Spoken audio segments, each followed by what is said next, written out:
Hola, ¿qué tal? Mi nombre es Carlos Loza y el día de hoy vamos a hablar de la economía en la Nueva España. Bueno, primeramente, los españoles vinieron aquí en busca de riqueza, ¿sí? Y por lo tanto, la minería va a ser su principal actividad económica, donde descubrían minas, se construían caminos, ¿sí? Se levantaban ciudades. La actividad minera se va a ver reflejada en lo que es la arquitectura, ¿no? Eh, Podemos poner, por ejemplo, lo que es la ciudad de Zacatecas o la ciudad de Guanajuato, que fueron centros mineros por excelencia. En el caso de Zacatecas, las minas del Edén van a ser una fuente incalculable de riqueza. Y en el caso de lo que es Guanajuato, pues la famosa mina de la Valenciana, que todavía hasta la fecha sigue en funcionamiento e inclusive creo que es propiedad de unos canadienses, una cosa por el estilo, ¿no? Y pues ustedes vean lo que son estas ciudades, ¿no? Eh, pues Zacatecas es una belleza, sus casas pues de cantera muy bonitas, de cantera rosa, su catedral es preciosa, dijo el Papa alguna vez que era una joya perdida en el desierto, una cosa así, una cosa maravillosa. Y Guanajuato es una ciudad también muy bella. Entonces, donde pues se encontraban minas, pues van a existir grandes ciudades, ¿no? Aquí, en lo que es el actual estado de Jalisco, por ejemplo, durante algún tiempo, Bolaños, por ejemplo, algunos años fue también fuente de riqueza. Y también se alcanza a ver poquito reflejada en la arquitectura, solo que sus minas se agotaron mucho más rápido, ¿no?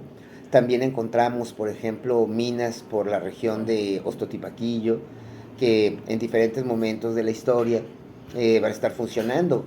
Entre ellas, pues la más famosa de todas es, creo que el Real de Cinco Minas. Los reales de minas eran los lugares donde pues precisamente se extraía el mineral, ¿no? Entonces, la minería va a ser la principal fuente de riqueza. Y como ejemplo de ello, les voy a contar una historia, una leyendilla, ¿no? Que en parte puede ser verdad, en parte puede ser mentira, ¿no?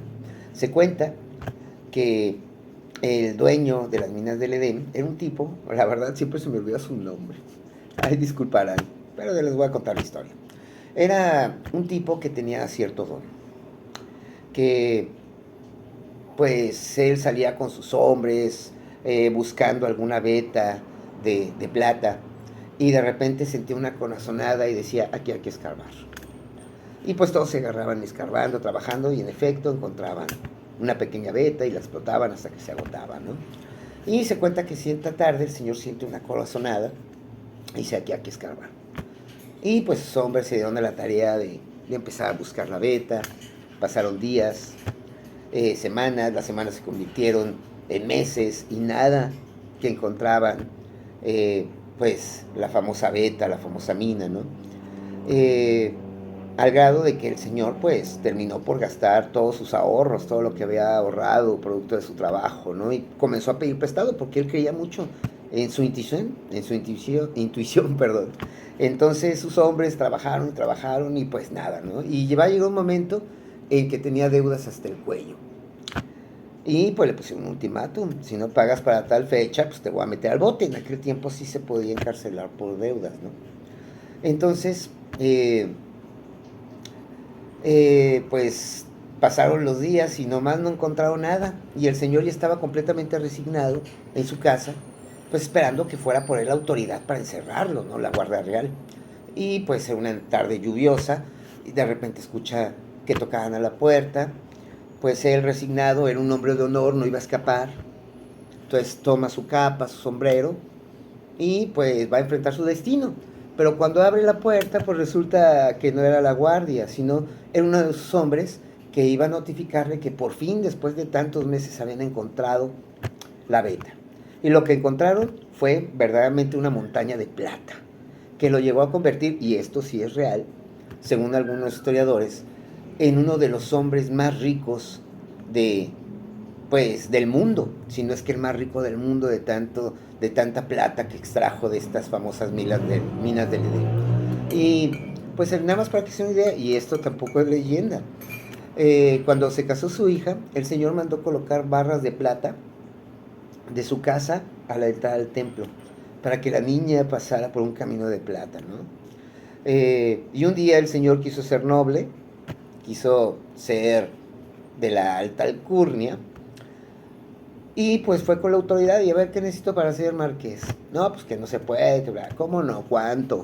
Y total, el Señor termina comprando su título de nobleza, ¿no? Entonces, la minería, pues va a ser la principal fuente de riqueza de la Nueva España. Eh, Otra de las fuentes de riqueza para los españoles van a ser la explotación de la tierra a través de la unidad productiva que era la hacienda.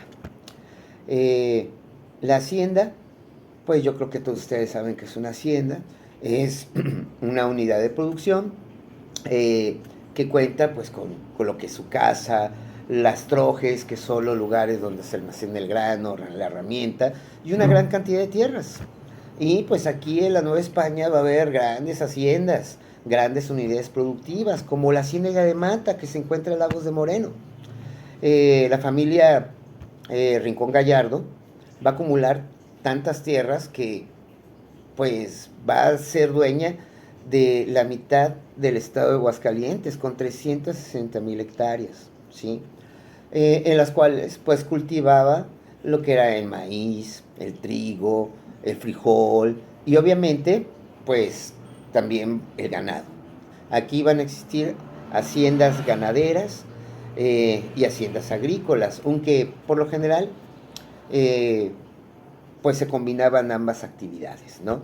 Realmente lo que tenía que ver con el ganado, casi siempre eran los estados actuales de la República, que son del norte. Ahí existían muchas haciendas ganaderas, eh, y pues las tierras fértiles pues eran utilizadas básicamente para la siembra de diferentes artículos, ¿no? Aquí, en lo que va a ser la Nueva Galicia, vamos a tener haciendas muy grandes, muy productivas, como la hacienda de Cuisillos, por ejemplo, ahí de donde la banda Cuisillos musical. La hacienda de Cuisillos va a ser enorme, medía más de 60,000 hectáreas. Estaba la hacienda del Cabezón, la hacienda de Atequiza, propiedad obviamente pues de los hombres más ricos del reino, ¿no? Entonces, aquí nada más vamos viendo qué es la diferencia entre un rancho y una hacienda. Y fíjense que realmente uno se va con la finta de que eh, pues la diferencia se encuentra en el tamaño. Pero la verdad es que no, fíjense. Es muy curioso. En muchas ocasiones se utiliza la palabra hacienda y rancho como sinónimos, ¿sí? Yo siempre había pensado que era por el tamaño, que la hacienda era mucho más grande y el rancho mucho más pequeño y menos productivo, pero no.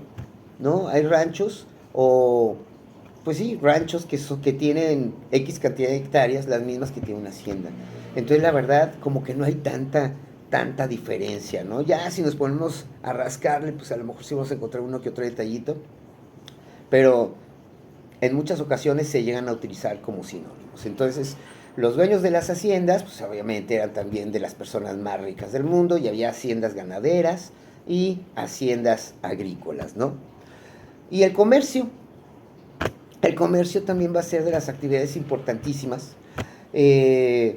Por ejemplo, vamos a poner el caso de Guadalajara. Guadalajara va a ser una ciudad comercial por excelencia.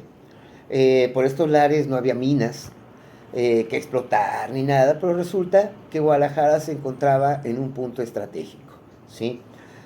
Un punto estratégico que pasaba, bueno, que se encontraba en el paso del llamado Camino Real. El Camino Real va a ser un camino que iniciaba, podemos decir, allá en Veracruz, ¿no? Pasaba por las principales poblaciones, Puebla, llegaba a la Ciudad de México. De la Ciudad de México se venía para estos lares, pasando por Guanajuato, por Michoacán, hasta que llegaba a Guadalajara. Y de Guadalajara, pues se iba hasta el norte.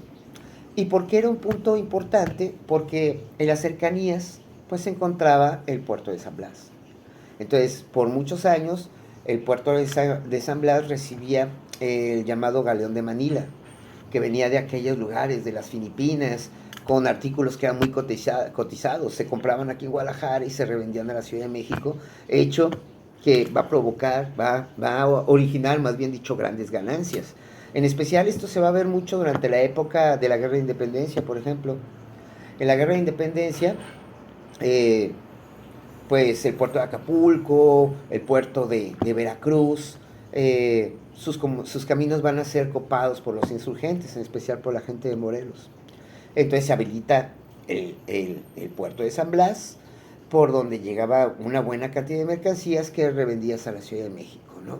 Es por eso que, por ejemplo, podemos ver en la Catedral de Guadalajara, en la sacristía, por ejemplo, hay unos jarrones preciosos, que pueden ser chinos o japoneses, muy bonitos. En el museo pueden ustedes ver crucifijos de marfil, y todo esto pues venía de aquellas lejanas tierras del Asia.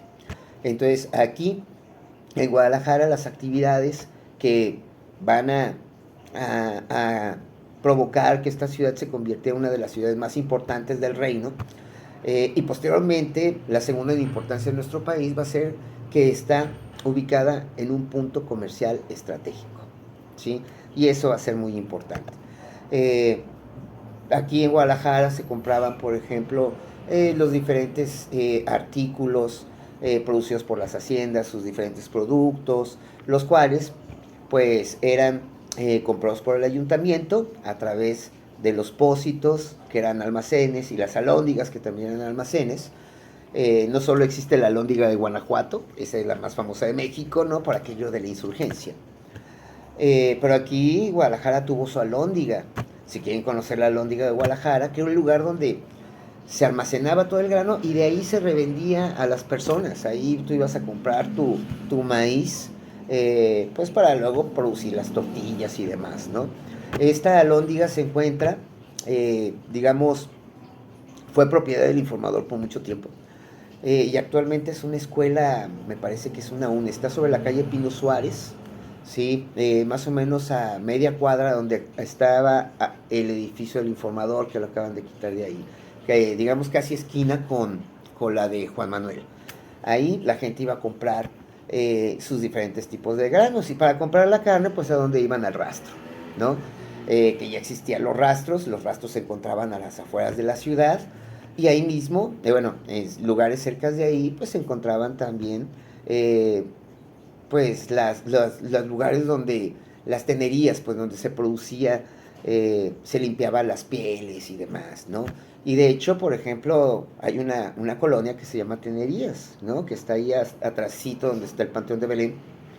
Ahí era donde se producía. Entonces, esas van a ser las principales actividades comerciales de la Nueva España.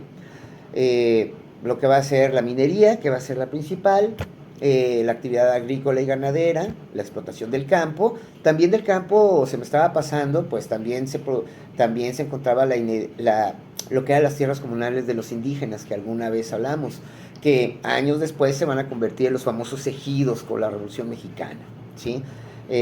Los indígenas, ya saben, trabajaban sus tierras de manera comunal y luego se repartía la ganancia, ¿no? Y finalmente el comercio, ¿sí? El comercio que se realizaba a gran escala con la compra y venta de ganado, de lo que era pieles, y diferentes tipos de productos, ¿no? También parte de la actividad comercial la realizaban los gremios, que eran asociaciones de artesanos de un mismo oficio. Los gremios, pues existían diferentes tipos de gremios. Por ejemplo, estaba los gremios de cereros, que eran los que producían las velas y todo esto. Los gremios de los plateros, que obviamente, como su nombre lo indica, producía la plata. Estaba los gremios de zapateros, ¿sí? Los gremios también que producían las sillas de montar.